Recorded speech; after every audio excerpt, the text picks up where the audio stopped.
time. You can't be wasting your time. And that includes mobile phones, dressing appropriately. Go ahead, Karthi. I think the entire diktat of the Anna University is very retrograde, tremendously sexist, and has no place in the 21st century. Education has to be holistic, where students are adults and have to be treated as adults. And this whole business of treating women as menakas who are there to woo the men there because they dress seductively or dress in a particular manner is extremely sexist. And I think it serves no purpose, especially in the field of technology where they will be competing on a global platform. You're really not making confident people out there by hectoring to them so much. It's nice to hear a feminist perspective from a man.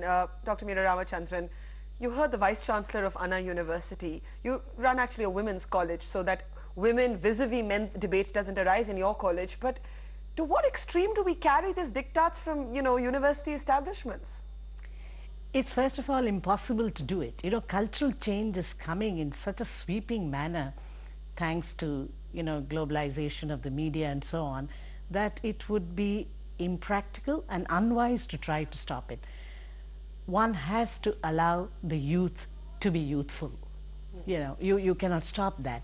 But I do agree with the Vice Chancellor that sometimes students can be led astray in trying to imitate others, which is something their own social background, their own personality may not be able to carry through or absorb. But do you control that by tracking the whip exactly. and you just coming cannot out a set of rules? Legislate or, you just cannot do that at all.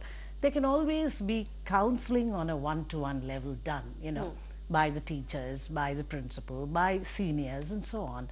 But any kind of force is absolutely undesirable and unwise. Let's just go across to Mumbai now, reputed to be one of the most liberal cities of India. Dr. Anila Verghese is the principal of Sapphires. How do you see this whole debate? How far can a college principal go in determining what is appropriate behavior for a student who's often old enough to vote? Well, I do not believe that we just have to dictate to students, but I feel that we can guide students into what is appropriate, because I feel there is something that is appropriate for an academic environment, which might be very different from what is appropriate if one is going for a dance or if one is having going for a picnic and so on. So it's a question of helping students to find their own balance. That's what I think is important.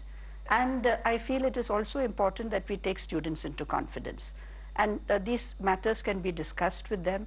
I certainly encourage our own senior students to explain about what are the limits about what is appropriate in dress to the younger students, to the newcomers when they come to campus. So may I ask I do not think it is for me as principal to be dictating to the students, but we do have a broad framework of what is acceptable and what might be not quite so acceptable.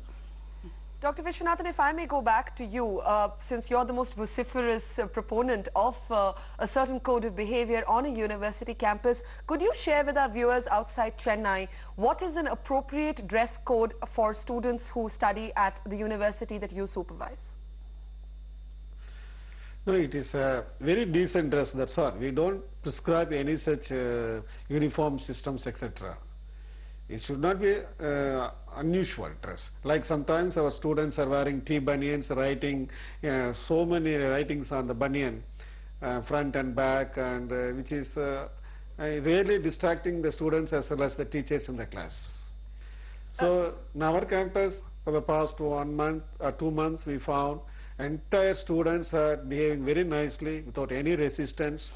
We are keeping on very well.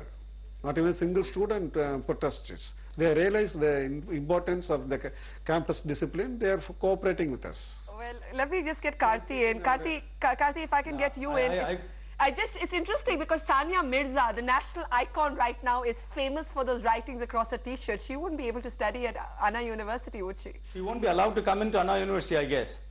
And I think Professor Vishwanathan is not telling the whole picture. He doesn't allow, according to him, women shouldn't wear jeans. I think you should ask him whether he considers jeans as appropriate, decent clothing for women. Let him respond to that. Karthi, why don't you let him respond to that? Dr. Vishwanathan, are jeans appropriate? Jeans for girls we don't recommend. That's what he says. I mean, here we are in 2005. He says that jeans is indecent clothing for women. This is the most sexist comment one can hear, and this is very, very regrettable that this is coming from Madras, especially when this state is ruled by a lady who has broken all stereotypes and has broken the glass ceiling and has battled the male bastion. Here we have people in the establishment who are perpetuating a sexist theory here. So, Dr. this is what it Viswanathan, is. you've got to tell us why jeans are inappropriate for women. I'm wearing a pair right now.